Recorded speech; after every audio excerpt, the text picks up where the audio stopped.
What's up, QAA listeners? The fun games have begun. I found a way to connect to the internet. I'm sorry, boy. Welcome, listener, to Premium Chapter 181 of the QAnon Anonymous podcast, the Fire in the Sky episode. As always, we are your hosts, Julian Field, Jake Rockatansky, and Travis Walton. Dearest listeners, this week I have a very special treat for all of us. At first, I wanted to do an episode about the movie Fire in the Sky, a movie that absolutely terrified me when I watched it at some point in the mid-90s. But then I realized I couldn't properly do an episode about Fire in the Sky without discussing the true story of Travis Walton and his 6 logging pals, who all claim to be part of one of the most compelling UFO abduction cases of all time. And so, I present to you, for the first time in QAA history, a hybrid movie night episode, complete with clips from the feature film to help narrate pieces of the real story. Think of this as my version of a History Channel documentary, except my reenactments have big-budget Hollywood names and special effects. Maybe we don't show that off since, it's someone else's copyrighted property. Right. But nope, it should be fine. Podcasts are off the grid. We don't exist. Never speak of this again. Nobody knows who I am. Yeah. Nobody knows who we are, and we don't exist. Care. We're ghosts in the machine. Fire in the sky. Before we get into Travis Walton's story, I'll give a little background on the film for those who aren't familiar. Fire in the Sky came out in 1993 and starred D.B. Sweeney, Robert Patrick of T-1000 fame, Craig Sheffer, Peter Berg, and James Garner. It was directed by Robert Lieberman, whose other films include mostly made-for-television movies like the 1996 two-part miniseries Titanic, but he also directed D3, The Mighty Ducks, which was the third and I believe final installment of the original Mighty Ducks franchise. In which the team was unfortunately fed into a thresher. A lot of stars came out of that Mighty Ducks franchise. D3, Duck Pate. The film was written by Tracy Torme, who started as a writer for Saturday Night Live, but who also wrote for the television series Star Trek The Next Generation, and co-created the TV series Sliders, starring Jerry O'Connell and John Rhys Davis. Very interesting that this is the second time Sliders has come up on this show within a month, so it's clear that I was destined to write this episode. Jake is baking his own mentions of movies. He's like, interesting that I've mentioned it 5 episodes in a row. Yes, it's very rare that Sliders makes an appearance, even though it did run for 5 years. Coincidentally, I keep mentioning my favorite TV shows from childhood. Very much a coincidence. Alternate history, Jerry O'Connell, John Rhys Davis, who would go on to play Gimli in The Lord of the Rings. What about the Mighty DuckTales? And it's DuckTales, but they play hockey. Now, in DuckTales, you had a character named Scrooge McDuck who would often swim in pools of gold. Scottish hockey player. I have a feeling that if we went back and looked at that series now, it potentially could be rife with anti-Semitism. What? No, he's Scottish. There's no Jewish people in Scotland. Nope. Fact. I just looked it up. Wikipedia.fr/UK. Well, you've never heard of the famous Jew Reuben McStein.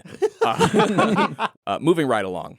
Fire in the Sky was distributed by Paramount Pictures, and it only had a production budget of $15 million, which is fairly low budget, even at that point. It grossed about $20 million domestically, so not a massive hit, but I do feel like it has since become somewhat of a cult classic. The film is based on Travis Walton's biography, The Walton Experience, which was published in 1978, 3 years after the alleged abduction took place. For this episode, I drew primarily from Walton's own biography, a documentary about his experience titled Travis, The True Story of Travis Walton, as well as archived media footage from CNN and FBI documents requested via the Freedom of Information Act. Not by me. I did not do any sort of requesting. Ken Klippenstein was very nice to request some alien documents for me. And he did that. Thank you, Ken, for the episode. I appreciate it. And so, without further ado, let's get into it. The incident. It was many years ago that I got out of a crew truck in the national forest and ran toward a large glowing object hovering in the darkening Arizona sky. But when I made that fateful choice to leave the truck, I was leaving behind more than just my 6 fellow workmen. I was leaving behind forever all semblance of a normal life, running headlong toward an experience so overwhelmingly mind-rending in its effects, so devastating in its aftermath, that my life would never, could never, be the same again. Travis Walton. It was early November in 1975. Mike Rogers led a team of 7 men into the Apache Sitgreaves National Forest, which was located just outside the small town of Snowflake, Arizona. According to one of the men on his team, Travis Walton, it was cold, but not so bad once the sun came out. Alongside Travis, Rogers had 5 other men on his team. There was Ken Peterson, a former high school athlete who Rogers had grown up with, Alan Dallas from Phoenix, one of the more experienced members on the crew, John Goulet, Alan's sidekick, and Dwayne Smith, a tall, slender guy that John had brought with him. The youngest member of the crew was Steve Pierce. He was 17 years old and had lied about his age in order to get the work. The crew was in the midst of a Turkey Springs thinning contract. Now what this means is that the state would hire a group of loggers to go into a thick section of the forest and thin out clumps of weaker or diseased trees so that the dominant ones could have space to grow. This process does occur naturally, but tree thinning can speed it up by decades, maintaining the overall health of the forest. Rogers and his team were a little behind on the contract, but then again, according to him, they were always a little behind. And then towards the end of the contract date, they doubled down and worked extra hours to get it done on time. That day, November 5th, 1975, the crew was working on a process known as fuel reduction. This means taking all the dried debris and wood from the job and stashing it in piles for the rangers to come through and burn during the wet season, when fire risk was at its lowest. This way, if a fire were to start in the forest, there would be no dead wood and kindling, and the blaze had a much better chance of being naturally contained. It was evening, and the sun had disappeared below the horizon when Mike Rogers called it. He told the guys to pack it in. They slung their chainsaws over their backs and headed towards Mike's pickup truck. As they loaded into the vehicle, Mike gave them a talking to about their brush piles. They were getting sloppy, and if the burn piles didn't pass Forest Services code, they wouldn't be paid until they got it right. According to Travis, Mike was a good leader. Tough, firm, but never talked down to the guys. They piled into the truck and took off down the long dirt road leading them out of the forest. They always sat in the same seats on the way home from a day's work. Non-smokers in the front, smokers in the back. It was just like any other day for Mike Rogers' crew. But then, they saw something peculiar. A light shining through the trees about 100 yards in front of them. It looked like a fire.